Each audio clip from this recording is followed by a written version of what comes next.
அதான் சார் அவரும் கலந்து பேசுறது தான்.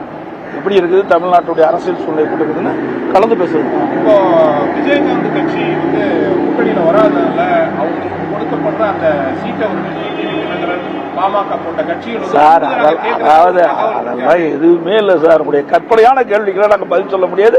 ஏன்னா ஒரு 4 நாட்கள் நீங்க எல்லாம் தெரிஞ்சுக்கீங்க. 4 நாட்கள் எல்லாமே முடிஞ்சிடும், கவலைப்படாதீங்க. அந்த கூட்டணி திமுக தலைமையில் அமைக்கிற கூட்டம் மாதிரி கூட்டணியில எங்க கூட்டணி கிடையாது. சைலண்டா அழகா அற்புதமா நாங்க கூட்டணி பேச்சுவார்த்தை முடிவு பெற்று தொகுதி வெளியிடப்படும்.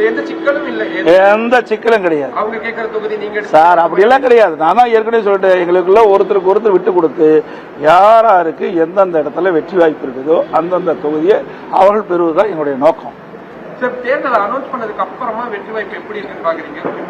சார் நீங்க தான் சொல்லணும், நீங்க தாங்க சொல்லணும். நாங்க தான் 234 தொகுதியில் போட்டியிடுறோம். அதிமுக தலைமையில 234 தொகுதியில் வெற்றி பெற வேண்டும் என்ற நோக்கத்தில் தான் நாங்க தேர்தல் சந்திக்கிறோம். நீங்க தான் சொல்லணும் தேர்தல் காலம் எப்படி இருக்குன்னு நீங்க சொல்லணும். டெல்லியில இருந்து அங்குடைய கேட்டு எங்களுக்கு தகவல் கொடுங்க எப்படி இருக்குது. நன்றி, வணக்கம்.